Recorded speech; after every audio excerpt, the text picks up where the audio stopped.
Hi everyone, very good morning. मैं अश्विन, स्वागत है आप सभी का मेरे यूट्यूब चैनल पे। आज का सेशन डेली वोकैब पे बेस्ड है और ये इस सीरीज़ का सेशन नंबर 9 है। जिन भी स्टूडेंट्स ने पिछले वीडियोस ना देखे हो, चैनल के पेज पे वो भी वीडियोस पड़े हुए हैं, उन्हें भी देख लें और उनसे भी बेनिफिट ले सकते हैं। चलिए आज के इस सेशन को स्टार्ट करते हैं और जानते हैं कि कौन कौन से वर्ड्स हमने चूज़ किए हैं फॉर टुडे सेशन। जो भी लोग लाइव जुड़ चुके हैं, thank you so much for joining me live. चलिए प्रोसीड करते हैं इस सेशन को, आगे बढ़ते हैं।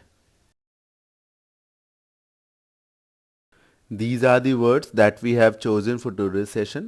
First is surmount, it is a verb. Another is voracious, it is an adjective. Word number 3 is indefatigable, it is also an adjective. चौथा word precocious है, it is an adjective as well. Word number 5 जो है, जो last word होगा आज के session का, it is intrepid, it is also an adjective. चलिए बारी बारी से वन बाय वन हम इनके मीनिंग को, इनके डेडिकेटेड यूजेस को और इनके एप्रोप्रिएट सिनोनिम्स और एंटोनिम्स को पढ़ते हैं। जो पहला वर्ड सरमाउंट है, ये एक वर्ब है। इसका मीनिंग पहले पढ़िए। टू कॉन्कर अ प्रॉब्लम और ऑब्स्टिकल, किसी समस्या या ऑब्स्टिकल मतलब कोई बाधा, चुनौती, उसको कॉन्कर करना मतलब हरा देना, पार पाना। मतलब किसी समस्या, किसी चुनौती को हरा देना, उसको उससे पार जाना, यानी कि ये एक पॉजिटिव वर्ड हो गया। ठीक है, तो सरमाउंट एक सकारात्मक वर्ड हुआ। इसका मीनिंग है किसी समस्या अथवा किसी चुनौती, किसी बाधा को तोड़ना, उसे पार करके उस पार जाना। अब राइट कॉर्नर पे एक पिक्चर बनी है, पहले आप उस पिक्चर से समझ लीजिए। इसी के साथ साथ मैं और भी लॉजिक्स देता रहूँगा। आपको एक बहुत ही कॉन्फिडेंट बंदा दिख रहा है जो कि एक पहाड़ जैसी किसी चीज़ के ऊपर खड़ा हुआ है। तो आप क्या समझते हैं? पहाड़ अपने आप में ये एक समस्या है। देखिए, पहाड़ हमेशा तकलीफ के लिए, दुख के लिए, समस्याओं के लिए होता है।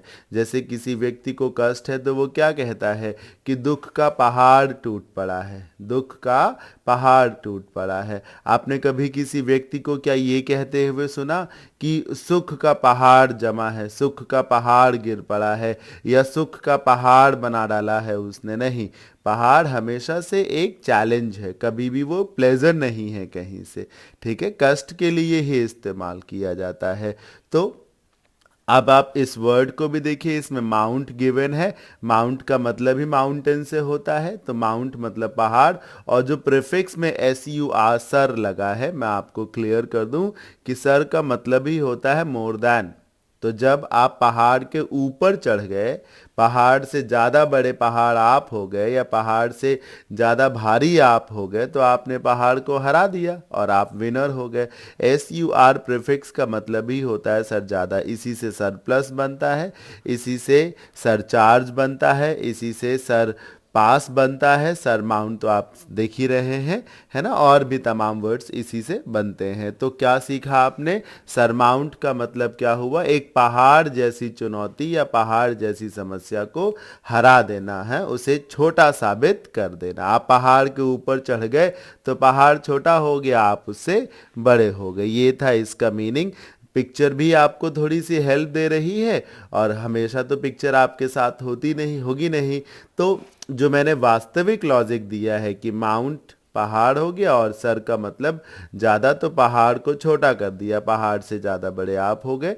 इस बात को ज़्यादा ध्यानपूर्वक समझने की आवश्यकता थी आप लोगों को। चलिए एग्जाम्पल नंबर 1 देखते हैं। One of Janet's goal is to surmount her fear of flying so she can finally go to Australia. मतलब जेनेट का जो तमाम लक्ष्य में से एक लक्ष्य ये है कि वो जो फ्लाइंग को लेके उसके मन में जो फियर है कि ऊंचाई से और हवाई जहाज में यात्रा करने से उसको बहुत डर लगता है, तो first she needs to surmount her fear of flying. पहले तो वो अपने इस डर को खत्म करे, इस डर से निजात पाए, इस डर को छोटा करे, इसे हराए, ताकि वो ऑस्ट्रेलिया जा सके बाई एयर। चलिए एग्जाम्पल नंबर 2 देखिए। To become healthy, Anuj will need to surmount her. I'm sorry. To become healthy, Anuj will need to surmount his poor eating habits. मतलब हेल्दी होने के लिए अनुज को क्या करना होगा? जो उसकी पुअर ईटिंग हैबिट्स हैं, कि हेल्दी फूड ना लेना, जंक फूड्स को खाना। आजकल बच्चों को जंक फूड्स, यंग एज में जंक फूड्स बहुत पसंद होते हैं। तो अगर आप हेल्दी होना चाहते हैं तो आपको जंक फूड्स वाली जो हैबिट है, जो कि पुअर ईटिंग हैबिट्स में आएगा, उसको आपको सरमाउंट करना होगा। जंक फूड्स को छोड़ना भी तो अपने आप में एक चुनौती है, चैलेंज है। तो आपको इस समस्या को, इस चैलेंज को तोड़ना होगा, हराना होगा। Anuj will have to surmount his poor eating habits, मतलब गेट द बेटर ऑफ, आगे निकलना, किसी को छोटा साबित कर देना। एग्जाम्पल नंबर 3 बहुत स्ट्रांग मैंने लिखा है। इवन विदाउट लेग्स, पैर ना होने के बावजूद या पैरों के बिना भी, the determined veteran new he could surmount any obstacle. उस वेटरन मतलब जो बहुत महान है एक तरीके से, बहुत अनुभवी भी है एक तरीके से। डिटरमाइंड का मतलब जिसने जिद कर रखी, ठान रखी है मन से, जो बहुत मजबूत है, उसे ये मालूम था कि वो किसी भी प्रकार की बाधा, किसी भी ऑब्स्टेकल को हरा सकता था। हालांकि उसके पैर नहीं थे, फिर भी फिजिकली हैंडीकैप्ड या डिफरेंटली एबल्ड होने के, फिजिकली चैलेंज्ड होने के बावजूद भी उस व्यक्ति को ये मालूम था, या वो व्यक्ति इतना दृढ़ संकल्पी था कि उसे लगता था कि वो किसी भी प्रकार की चुनौती को हरा सकता है। तो कुल मिला के आपने जो एग्जाम्पल्स देखे, जो मैंने मीनिंग आपको समझाया, इससे साबित होता है that surmount carries a positive meaning, और इसका मीनिंग है कि किसी चुनौती को, किसी समस्या को हरा देना। अब सिनोनिम्स पे आइए। ओवरकम, ओवरकम का मतलब ही होता है जो आपकी प्रॉब्लम्स हैं, जो चैलेंजेस हैं, जो समस्याएं हैं, उनको हरा देना, उनसे निजात पाना। एक्सेल, एक्सीलेंट इसी से बनता है। सरपास, ध्यान से देखिए, सरपास में भी SUR दिख रहा है। तो जब आपने सरपास किया तो आप किसी से आगे निकल गए। मास्टर हो जाते हैं जब आप किसी चीज़ में, तो वो चीज़ आपके लिए छोटी हो जाती है। जैसे सचिन तेंदुलकर को मास्टर ब्लास्टर कहा जाता है। किसी भी फील्ड में मास्टर होने का मतलब है कि आपको सब कुछ उसका मालूम है। आउटडू, हरा देना, किसी को पीछे कर देना एक तरीके से। कुछ अच्छे वर्ड्स मैंने सिनोनिम्स में रखे हुए हैं। अच्छे से ज़्यादा, टफ से ज़्यादा वो इम्पॉर्टेंट हैं। मतलब सरपास हो गया, आउटडू हो गया, ओवरकम हो गया, ये बहुत ही इंपॉर्टेंट वर्ड्स हैं, पूछे बहुत जाते हैं पेपर में। एंटोनिम्स में कौन से वर्ड्स आएंगे? वो वर्ड जिसमें आपकी वीकनेस को दिखाया जा सके, जिससे ये साबित हो कि आप कमज़ोर हैं, आप गिव अप करेंगे, हार मानेंगे, चैलेंज नहीं करेंगे। वही लिखा हुआ, सरेंडर, हार मान लेना, गिव अप कर देना, हार मानते हुए त्याग देना। कैपिचुलेट, दुश्मन के आगे घुटने टेक देना। कैपिचुलेट करना मतलब दुश्मन के आगे घुटने टेक देना। और ईल्ड भी लिखा हुआ, ईल्ड का मतलब भी यही होता है, दुश्मन के आगे घुटने टेक देना, हार मान लेना। अब कैपिचुलेट और ईल्ड के बाद प्रेपोजिशन टू लगता है। अक्सर ये सवाल भी पूछा जाता है, तो आप इसे नोट डाउन कर लें कि capitulate and yield are followed by preposition to. चलिए मूव करते हैं, आगे बढ़ते हैं और वर्ड नंबर 2 को पढ़ते हैं। मैंने अपनी तरफ से हमेशा के जैसे बहुत ही अच्छे वर्ड्स ही रखे हैं। मतलब टफ वर्ड्स को रखना, ये मेरा हमेशा से गोल नहीं रहा है, ना आगे होगा। मेरा हमेशा से टारगेट यही रहा है और यही होगा कि आपको अच्छे वर्ड्स पढ़ाए जाए, स्टैंडर्ड हो और चैलेंजिंग भी हो, साथ ही साथ इम्पॉर्टेंट बहुत ज़्यादा हो, जो अक्सर एग्जाम्स में देखने को मिल जाते हों। तो surmount was one of them. आगे के वर्ड्स देखते हैं, वो भी ऐसे ही हैं। Word number 2 is voracious. आप राइट कॉर्नर पे पिक्चर देखिए, एक व्यक्ति है और उसके पास एक बहुत बड़ा सा बर्गर है। जो नॉर्मल साइज होता है बर्गर का, वो नहीं है, है इतना बड़ा साइज है जिसमें 4-5 बर्गर्स निकल सकते हैं। तो वोरेशियस पर्सन, मुंह देखिए बहुत बड़ा सा उसने खोल रखा, मतलब वो इतने बड़े बर्गर को भी खा जाएगा। जो पेटू है, जो खाऊ है, और जो लोग पेटू खाऊ होते हैं वो लालची भी होते हैं, हड़पी भी होते हैं एक तरीके से। तो कुछ ऐसा ही मीनिंग है वोरेशियस का। पूरी तरीके से नेगेटिव आप नहीं कह सकते, ये भी मैं आपको बता दूं। अभी तो मैंने आपको यही बताया कि वोरेशियस वो जो पेटू हो, खाऊ हो, जिसका पेट बहुत बड़ा हो। हाँ, गांव में कहते जिसकी आंत बहुत बड़ी हो, जो बहुत कुछ पचा सकता है, खा सकता है। तो ये वोरेशियस का मीनिंग है। एक और वोरेशियस का मीनिंग है जो भी आपको थोड़ी देर बाद बताया जाएगा। पिक्चर इसीलिए बना के दी जाती हैं, रखी जाती हैं हर सेशन में। मोस्ट ऑफ द केसेस में, कि आपके लिए चीज़ों को समझना सरल हो जाए और मेरे लिए समझाना सरल हो जाए। अब मैं आपको सबसे ज़रूरी जो बात बताऊंगा उसे सुनिएगा। VOR आप जो देख रहे हैं, रूट वर्ड है ये VOR, इसका मतलब ही सर खाने से होता है। किससे होता है? खाने से। इससे तमाम वन वर्ड्स बनते हैं, हर्बीवोरस, ओमनीवोरस, कार्निवोरस। VOR का मतलब ही सर खाने से होता है। तो अब हर्बीवोर्स या हर्बीवोरस, कार्निवोर्स, ओमनीवोरस, ये सारे वर्ड्स इंपॉर्टेंट बहुत हैं, लेकिन ये सिर्फ और सिर्फ वन वर्ड सब्स्टिट्यूशंस में पूछे जाते हैं। अब इन्हीं से एक जो वर्ड आपके सामने वोरेशियस है, ये जनरली वन वर्ड में नहीं मिलता, ये आपको फिलर्स में, क्लोज टेस्ट में बहुत ज़्यादा बार तो ये सिनोनिम्स और एंटोनिम्स में आपको मिल जाता है। ठीक है, तो ये से इम्पॉर्टेंट ही कंसीडर करें। और वोरेशियस का क्या मतलब है? खाओ पेटू, जिसका पेट बहुत बड़ा हो, तो ये है वोरेशियस का एक meaning. Having a large appetite, appetite सर पेट को कहते हैं और कई बार भूख को भी कहते हैं, तो ग्रीडी हो गया, जिसका पेट बहुत बड़ा होगा वो लालची भी तो होगा। एग्जाम्पल नंबर 1 देखिए, in the jungle there are many voracious animals that will eat anything that they can, मतलब जंगल में तमाम ऐसे वोरेशियस एनिमल्स हैं जिन्हें जो कुछ मिल जाएगा वो सब खा जाएंगे, और जितना मिल जाएगा उतना खा जाएंगे। उनका पेट बहुत ज़्यादा बड़ा है। अब मैंने आपसे कहा था ना that voracious carries another meaning as well, और वोरेशियस हमेशा नेगेटिव ही नहीं होता। जब खाने पीने की बात है, वास्तव में लालच रखने की बात है, हड़पने की बात है, तब वोरेशियस जरूर नेगेटिव है। लेकिन वोरेशियस पॉजिटिव भी हो सकता है। Read out the example number 2, it will clear you everything that I'm saying.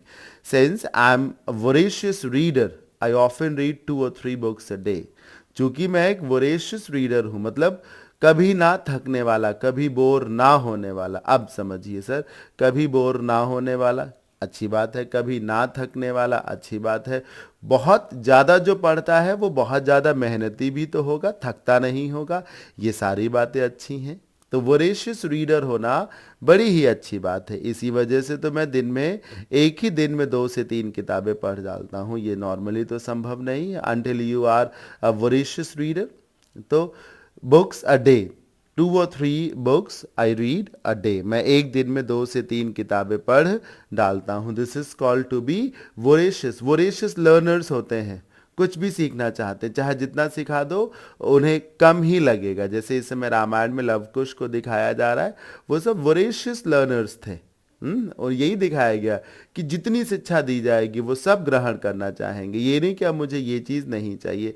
One should be of this type, इसी से आदमी ग्रो कर सकता है। अब सिनोनिम्स देखिए, हाँ, जब वोरेशियस हड़पने की बात करेगा तो नेगेटिव हो जाएगा। सीखने के लिए वोरेशियस का होना बहुत आवश्यक है। सिनोनिम्स देखिए, इनसैटिएबल, सर इनसैटिएबल सैट से बना है, लिखते रहा करें ये सारी चीज़ें। सैट से ही सर सैचुरेटेड बनता है, आपने केमिस्ट्री में पढ़ा होगा, सैचुरेटेड हाइड्रोकार्बन्स आई गेस। तो सैचुरेटेड होने का मतलब है संतृप्त हैं, जिन्हें आप कुछ और नहीं चाहिए, जिनका पेट भर चुका है। सर इसी से सर सेटिस्फाई भी बनता है, सेटिस्फाइड बनता है, सेटिस्फैक्शन बनता है। हाँ, तो जिसे जो संतुष्ट है, जो खुश है, जिसे अब और नहीं चाहिए।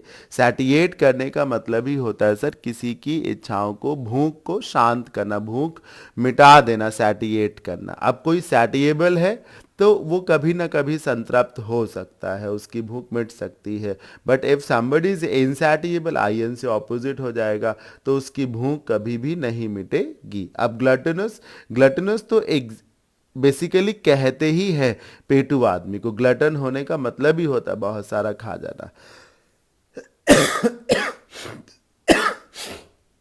Excuse me. ग्रीडी लालची, रैपिशियस, एक्विजिटिव, इन सब का भी यही मतलब होता है। एक्विजिटिव का तो मतलब होता है जो सब कुछ एक्वायर करना चाहता है, सब कुछ हड़पना चाहता है, सब कुछ चाहता है कि उसका ही हो जाए। तो ये कुछ इसके सिनोनिम्स हो गए थे।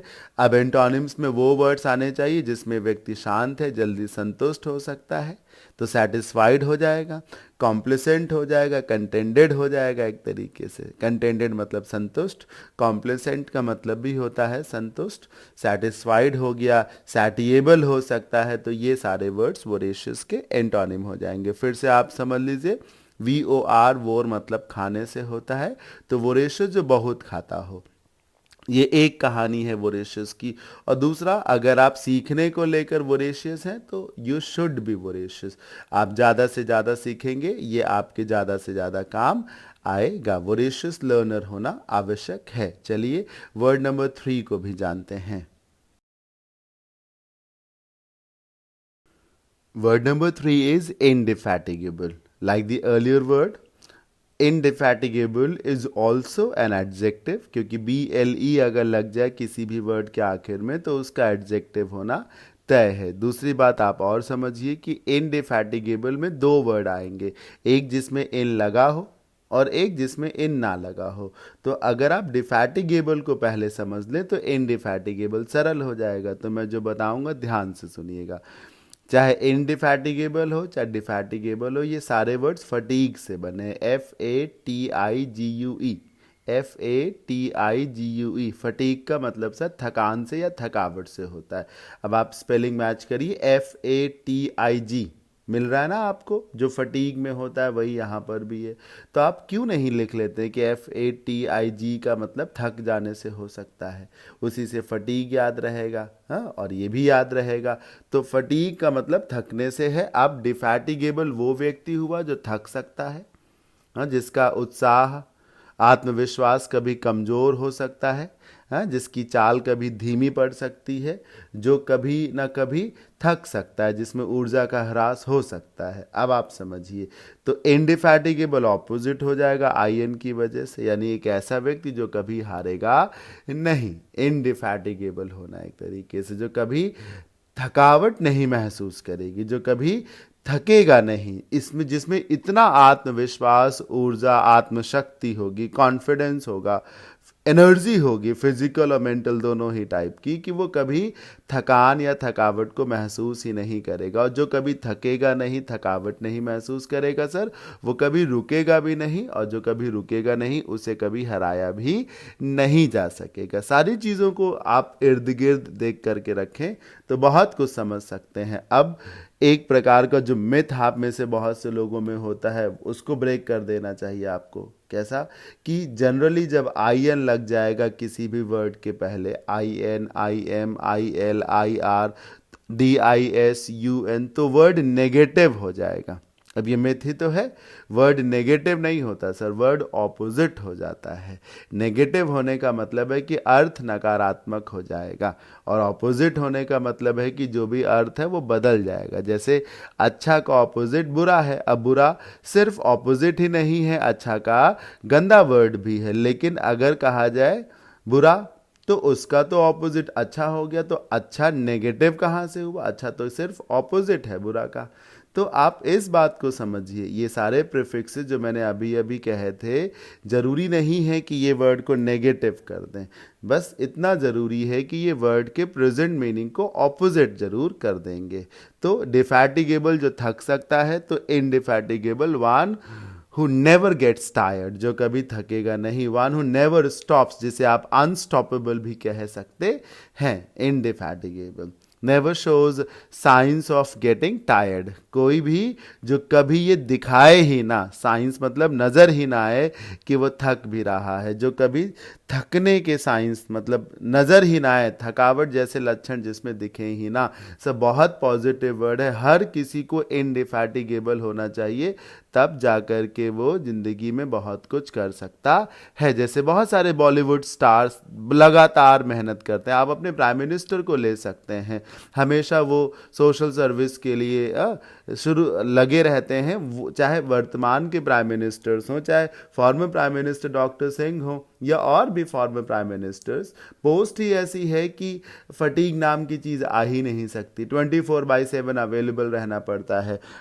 लोगों के लिए, देश के लिए। तो इनडिफैटिगेबल नेचर के लोग हैं ये। एग्जाम्पल नंबर 1 देखिए, an indefatigable worker, this man never leaves job unfinished. कितना बढ़िया वर्ड एग्जाम्पल लिखा हुआ है कि एक इनडिफैटिगेबल वर्कर के रूप में, मैंने शायद पिछली बार गलत बोल दिया था, I am sorry for that. तो एक इनडिफैटिगेबल वर्कर के के होने की वजह से ये व्यक्ति कभी भी कोई काम रास्ते में नहीं छोड़ता, बिना उसे पूरा किए दम नहीं लेता, क्योंकि वो इनडिफैटिगेबल वर्कर है नेचर से। एग्जाम्पल नंबर 2 देखिए, after losing her son in a car accident, after losing her son in a car accident, Neeta became an indefatigable promoter of teen driver training। मतलब एक महिला है जिनका नाम है नीता, उन्होंने कार एक्सीडेंट में अपना बेटा खो दिया और जिसके बाद से अब वो एक इनडिफैटिगेबल प्रमोटर हो गई हैं टीन एज ड्राइविंग ट्रेनिंग को। कि मतलब जो टीन्स होते हैं, जो 15, 16, 17 इस एज के बच्चे होते हैं, उनको भी ड्राइविंग करने की इजाज़त हो और साथ ही साथ उनको ट्रेनिंग भी दी जा सके। जैसे अक्सर रूल्स ऐसे ही हैं most of the world countries में कि सिर्फ जो मेजर है उसको ही ड्राइविंग की इजाज़त होगी और चूंकि उसे ही इजाज़त है तो ट्रेनिंग भी उसी की होती है। ऐसे में टीन्स जो भी ड्राइव करते हैं वो इलीगली ड्राइव करते हैं और जब इलीगली ड्राइव करते हैं तो उनकी ट्रेनिंग तो नहीं होती। तो दिस लेडी वॉन्ट्स की टीन्स की भी ट्रेनिंग कराई जाए, क्योंकि वो ड्राइव तो करते ही हैं, तो जब ट्रेनिंग होगी तो फिर chances of accidents will be much less, ये कहने का मतलब है। तो वो इंडिफैटिगेबल प्रमोटर है, यानी कि वो दिन रात लगी हुई है इसी काम में, दिन रात कोशिश कर रही है। आप सिनोनिम देखिए, रिलेंट का मतलब होता है सर नरम रुख अपनाना, कमजोर पड़ना, थक जाना। तो अब आप रिलेंटलेस हो गए तो आप रुकेंगे ही नहीं, थकेंगे ही नहीं, टायरलेस, थकेंगे नहीं, परसिस्टेंट, लगातार कोशिश करेंगे। परसिस्टेंट को आप PER से समझ सकते, PER से सर परमानेंट बन जाएगा, परपेचुअल बन जाएगा। जो चीज़ें सतत हैं, लगातार हैं। एनर्जेटिक तो आप जान ही सकते हैं, कोई व्यक्ति अगर इनडिफैटिगेबल है तो only because that man is energetic, तभी तो वो नहीं थकेगा। ठीक है, तो आपको जो भी वर्ड्स अच्छे लगते हैं, इंपॉर्टेंट लगते हैं, वो सब अपने हिसाब से नोट करते हुए चलें। पढ़ना हमेशा अपनी एबिलिटीज़ के हिसाब से चाहिए। कभी भी आप क्लासरूम सेशन कर रहे हो तो ये ना देखें कि पड़ोसी ने बोर्ड पे जो रूल्स लिखे वो नोट किए हैं या नहीं किए हैं। ऐसे में क्या होगा, अगर पड़ोसी ने कोई रूल नोट किया है तो आप भी नोट कर लेंगे, उसने नहीं नोट किया तो आप भी नहीं नोट करेंगे। आपकी मेंटल पावर और उसकी मेंटल एबिलिटी में एक बड़ा अंतर हो सकता है। आप अपनी रिक्वायरमेंट, अपनी नीड्स के अकॉर्डिंग नोट करें और स्किप करते हुए चलें। अब देखिए एंटोनिम्स, तो इंडिफैटिगेबल का मतलब जो थकेगा नहीं, यानी जो बहुत मजबूत होगा, आलसी नहीं होगा। तो एंटोनिम्स में वही वर्ड्स आ सकते हैं जो थक जाएंगे, जैसे टायर्ड हो गया, देखिए लिखा हुआ है। हाँ, लगार्ड हो गया, जो फिसड्डी हो, पीछे रहे। लेकेडेसिकल एक वर्ड होता है ढुलमुल, लेकेडेसिकल का यही मतलब है, ढुलमुल। हाँ, लेकेडेसिकल वर्ड एक तरीके से और इम्पॉर्टेंट है, वो है स्पेलिंग एरर्स। तो आप इसकी स्पेलिंग को जरूर याद कर लें। इंडोलेंट भी आलसी को कहा जाता है। वियरी मतलब थका हुआ। वियरी एक इंपॉर्टेंट वर्ड होता है। वियरी के बाद प्रेपोजिशन ऑफ लगता है, you guys should note it down, weary of something. Tired तो आप जानते ही हैं।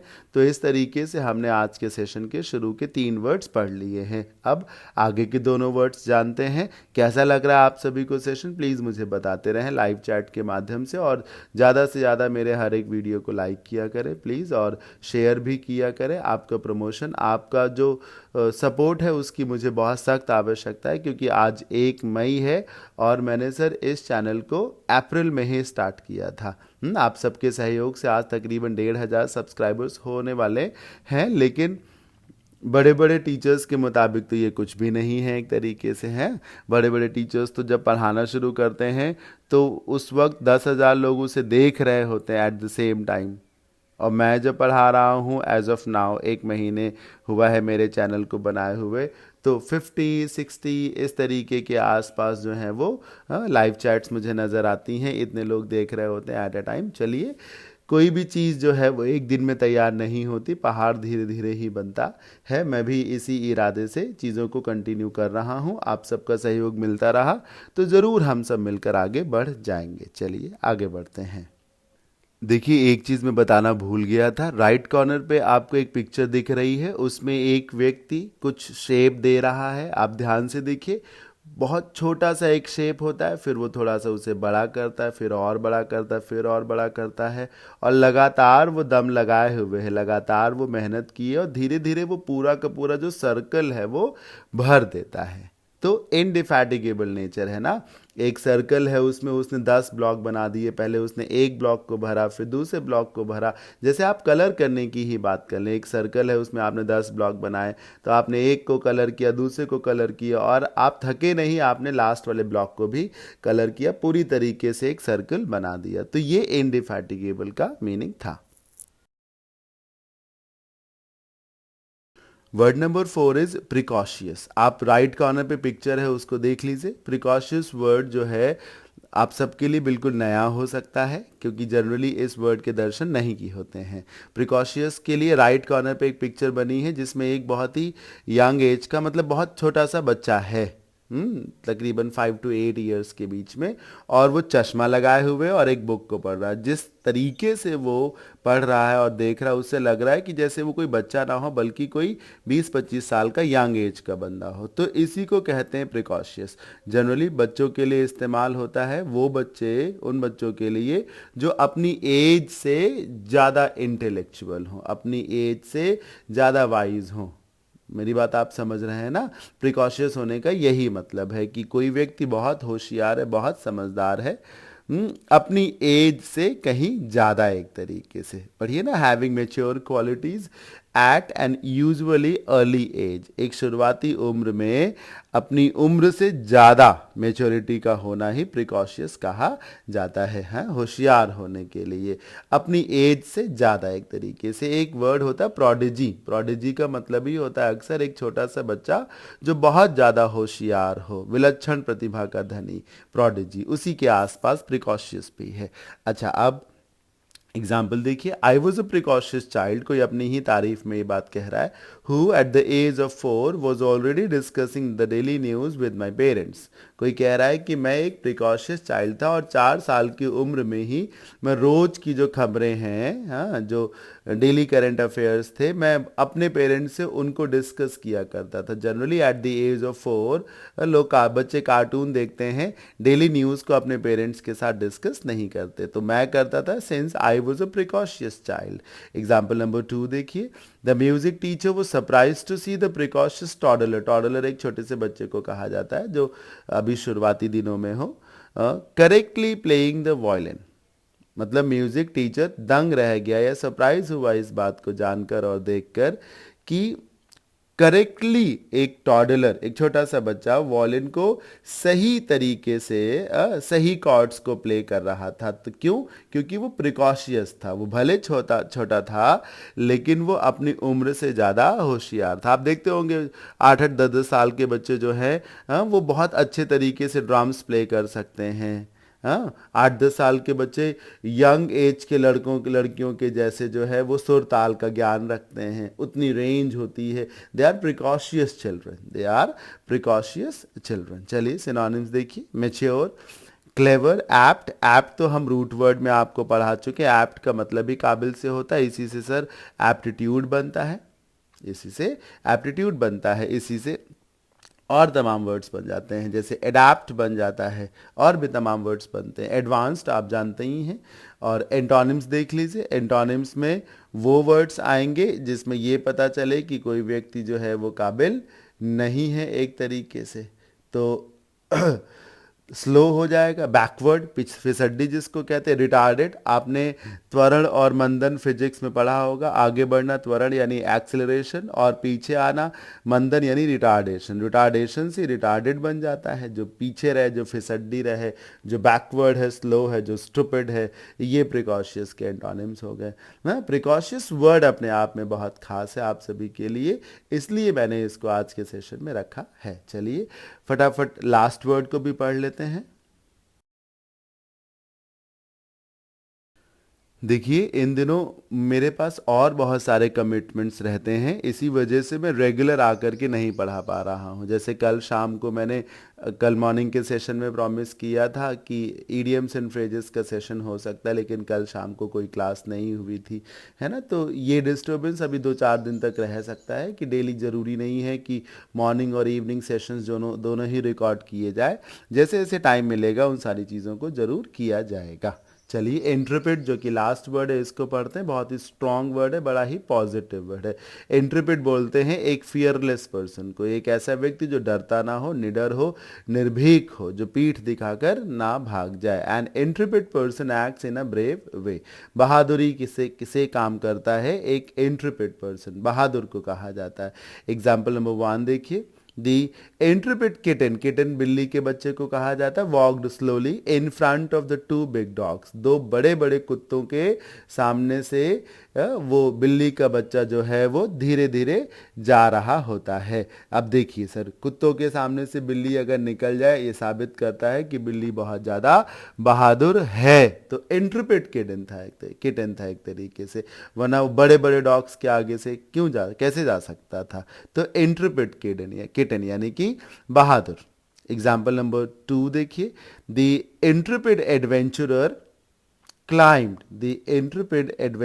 climbed rocky mountain without any support, मतलब विदाउट एनी फियर। वो बहादुर एडवेंचरर था। एडवेंचरर मतलब जो नया नया कोशिश करेगा करने का, है ना, रिस्क लेगा। एडवेंचरर क्लाइम्ड रॉक की माउंटेन, वो पहाड़ पे चढ़ जाता है बिना किसी डर के। अब जिसको डर होगा वो कैसे किसी ऊंची पहाड़ी को पार करेगा या चढ़ने की कोशिश करेगा? निश्चित रूप से वो बहादुर था, तभी वो ऐसा कर सका। एग्जाम्पल नंबर 3 देखिए। The intrepid young boy walked through. देखिए, वॉक थ्रू अ प्लेस का मतलब है किसी स्थान से होकर गुजरना, मतलब उसके बीच से होकर जाना। द फॉरेस्ट, अब देखिए जंगल के बीच से होकर गया वो जवान, वो छोटा सा बच्चा जो कि बहुत बहादुर था। अलोन, वो भी अकेले। To get his injured father medical aid, अपने घायल पिता के लिए मेडिकल एड मतलब चिकित्सीय, पता नहीं क्या कहते हैं इसको, चिकित्सा मदद कह सकते हैं। एड का मतलब तो हेल्प से होता है। तो उसको लाने के लिए वो छोटा सा बच्चा जो कि बहुत बहादुर था, जंगल को पार कर जाता है अकेले ही। सिर्फ बहादुर बच्चा ही जंगल को पार कर सकता है, वो भी अकेले। तो इंट्रपिड यंग बॉय ही वॉज। तो क्या सीखा आपने? इंट्रपिड का क्या मीनिंग है? बहादुर, ब्रेव, जो कभी डरेगा नहीं, जो फियरलेस होगा। सिनोनिम्स देखिए। फियरलेस, एडवेंचरस, एडवेंचर करने का मतलब ही होता है सर बहुत हिम्मत का काम करना। वैलियंट, वैल से बना है, जिन्हें नहीं मालूम मैं बता दूं, that VAL, val is a root word. इसका मतलब ही होता है बहादुर, जिसको कहा जा सकता है, मतलब मजबूत जिसको कहा जा सकता है। आप देखिए ना, वैलियंट के ठीक बगल में वैलरस भी तो लिखा हुआ है। आप वैलरस में VAL देख रहे हैं कि नहीं देख रहे हैं? तो VAL का मतलब ही होता है ताकत। इसी से वैल्यू बनता है, वैलिड बनता है, प्रिवैलेंट बनता है, हाँ, इसी से वैलेंसी बनता है, एम्बीवैलेंट बनता है, और भी तमाम वर्ड्स बन जाते हैं। तो वैल मतलब स्ट्रेंथ, तो वैलियंट और वैलरस ताकतवर के लिए आएंगे। ऑडेशियस, ऑडेसिटी का मतलब ही होता है सर मजबूती, जिद, ठीक है, निर्भीकता जिसको कहा जा सकता है। डोंट का मतलब डर से होता है, डोंट समबडी मतलब डराना, और डोंटलेस अगर है तो कोई डरेगा नहीं। रेजोल्यूट, जो मजबूत है, जिसने कोई रेजोल्यूशन ले रखा है, दृढ़ संकल्पी है, डेयरिंग है, बोल्ड है, ये सब इसके सिनोनिम्स थे मेरे अपने हिसाब से। वैलियंट, वैलरस, ऑडेशियस, डोंटलेस, ये बहुत ज़्यादा स्ट्रॉन्ग वर्ड्स हैं। फिर एंटोनिम्स पे आइए। एंटोनिम्स में वही तो वर्ड्स आएंगे जिनमें बहादुरी नाम की चीज़ नहीं होगी। कायर होगा एक तरीके से। देखिए ना, पहला वर्ड कावर्डली लिखा है, कायर। टिमिड है वर्ड नंबर 2। डरपोक, फियरफुल, फियरलेस का ऑपोजिट कॉशियस, जो बहुत सोच समझ के चलेगा। देखिए, बहुत ज़्यादा फूंक फूंक के चलना दो चीज़ों को दिखाता है। एक कि आप बहुत सतर्क हैं, आप धोखा नहीं खाना चाहते हैं, और दूसरा ये भी कि आप एक तरीके से बहुत ज़्यादा बहादुर भी नहीं हैं। कभी ये आपके हेल्प में है, कभी आपके फेवर में हो सकता है, कभी फेवर में नहीं भी हो सकता है ये कॉशियस वर्ड। तो ये था आज के सेशन का वर्ड नंबर 5, इंट्रपिड, जिसका मीनिंग क्या था? बहादुर। चलिए आगे बढ़ते हैं। हमने आज कौन कौन से वर्ड्स पढ़े? सरमाउंट, जिसका मतलब था किसी समस्या को हराना, विनर बनना, पॉजिटिव वर्ड। दूसरा वोरेशियस, पे टू, खाऊ, कभी पॉजिटिव कभी नेगेटिव भी। अगर खाने पीने के लिए है तो नेगेटिव, और सीखने के लिए है तो पॉजिटिव। इंडिफैटिगेबल, जो कभी थके ना, ये भी पॉजिटिव। प्रिकॉशियस, जो अपनी उम्र से ज़्यादा होशियार हो, ये भी पॉजिटिव है। इंट्रपिड, जो किसी भी प्रकार से डरता ना हो, बहुत ज़्यादा बहादुर था, ये भी पॉजिटिव ही वर्ड है। तो आज के लिए इतना ही। कैसा लगा आप सभी को सेशन, मुझे ज़रूर बताएं लाइव चैट के माध्यम से, और प्लीज़ अपने अपने प्रेशियस कमेंट्स ज़रूर दिया करें। अगर आप कभी भी मेरे वीडियो को लाइक नहीं करते हैं, अनलाइक करते हैं, तो ज़रूर आप थोड़ी सी हिम्मत जुटा करके, थोड़ा सा समय और दे करके अपना प्रेशियस कमेंट ज़रूर दें, ताकि मैं जान तो सकूं कि कहाँ पर चीज़ों में गड़बड़ी हुई है, कंटेंट अच्छा नहीं है, कंटेंट को डिलीवर करने का तरीका अच्छा नहीं है, जो कुछ भी हो। वैसे मैं तो हमेशा से पॉजिटिव ही हूँ, और मुझे हमेशा से लगता है कि मैं अपना बेस्ट तो नहीं, लेकिन हाँ, मैं अच्छा कंटेंट डिलीवर करता हूँ। बेस्ट तो आदमी का कुछ भी मतलब होता ही नहीं, लिमिट तो उसकी कुछ है ही नहीं, आप कुछ भी कर सकते हैं। तो ये कह देना I am doing my best, तो कहीं ना कहीं आप अपनी एबिलिटीज़ को रोक रहे हैं, उतने में ही समेट रहे हैं। तो मैं ये कभी नहीं कहता that I am doing my best. चलिए, अभी के लिए इतना ही। अपना अपना ध्यान रखें, take care of your self, stay at home. और अब चूंकि लंबा समय हो गया इस लॉकडाउन का, तो many of us have started taking it lightly. Please don't do so, इसे हल्के में ना लें। अभी भी उतना ही अलर्ट रहें और अपना अपना ध्यान रखें।